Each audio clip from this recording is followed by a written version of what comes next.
Alrighty. Whoa, it's not focusing. Come on. So the first movie of 2020 that I saw was A Beautiful Day in the Neighborhood this past weekend. And it's really good. I actually enjoyed it. It was if you watched it based on the trailer, if you saw the trailers and thought it was going to be a whole biopic or biography about Mr. Rogers' life, you were fooled. If you thought it was, going to cover his whole life, you were deceived. The whole premise, this is, I'm talking spoilers now because, I saw it, I enjoyed it. The whole premise of the movie is basically like a full episode of Mr. Rogers' Neighborhood. And, it's sad, it's depressing. I did cry. Um, I mean, as soon as the first note hit in the opening theme, I was in tears. Oh man. Um, it's really good. Um, what it does, it's based on an article that was written about him 2 decades ago, and he follows it. It's his interaction with this reporter Lloyd, and how Lloyd's life became intertwined with Mr. Rogers' life. And it's beautifully sad, it's beautifully written, and I highly recommend it. Like, it's a solid 8 out of 10 for me. Like, I don't want to give it a full 10 because I feel like that would be wrong to do with it, because it's such a good movie, but it's not a full 10. Because if it had been, it would be a full 10 if it was like his whole story being chronicled and all that.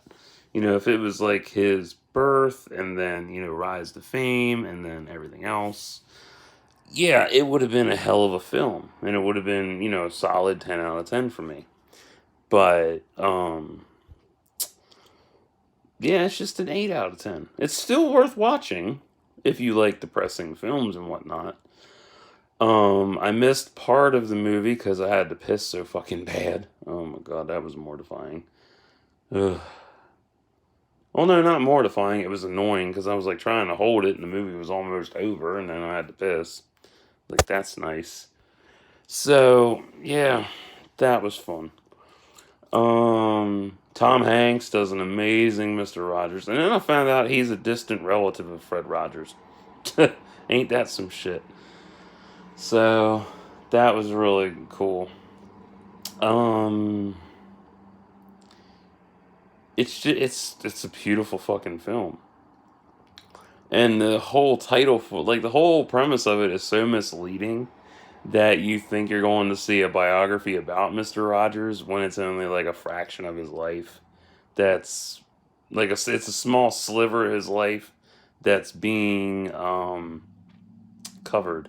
And one of the best things about it is that it goes from uh the pictures, they go, well, the film, it goes from widescreen here to straight box view in between with the traveling and stuff. Oh, it's so amazing. It's beautiful. I love that.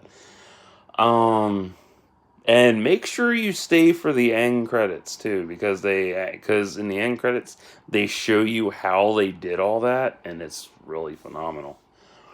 um I wish they would have done a full biography about him. I know there is another one out that was done on him, and I haven't seen that yet, but I'll watch it eventually. I have a slew of things to do, from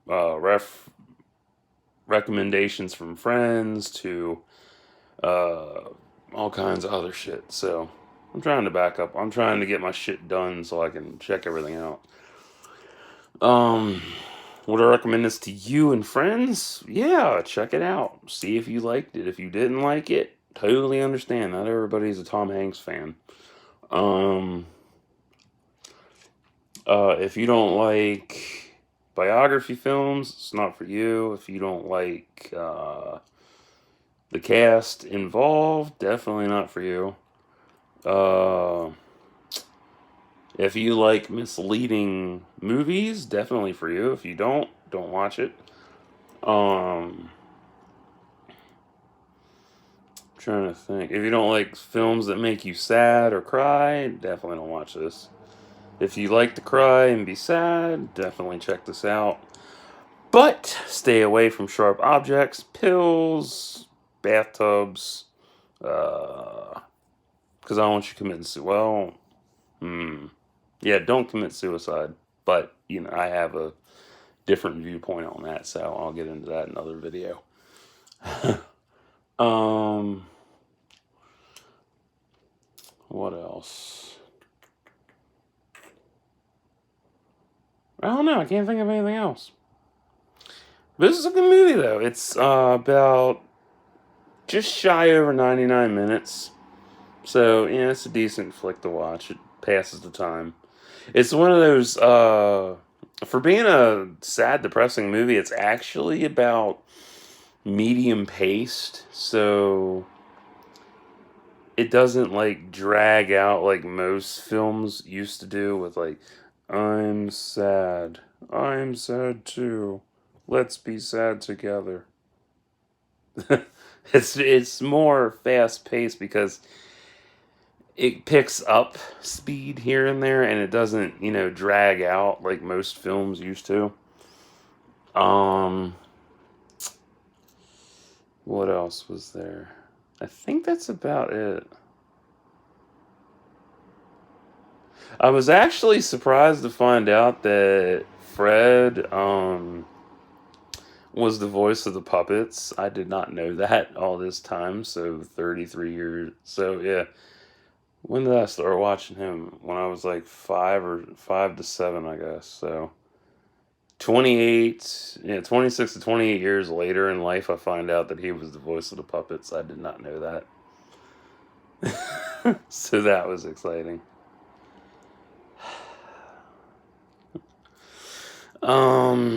What else? Yeah, that's about it. So that's all I got. Just one movie today because I'm lazy and don't feel like watching a whole lot else.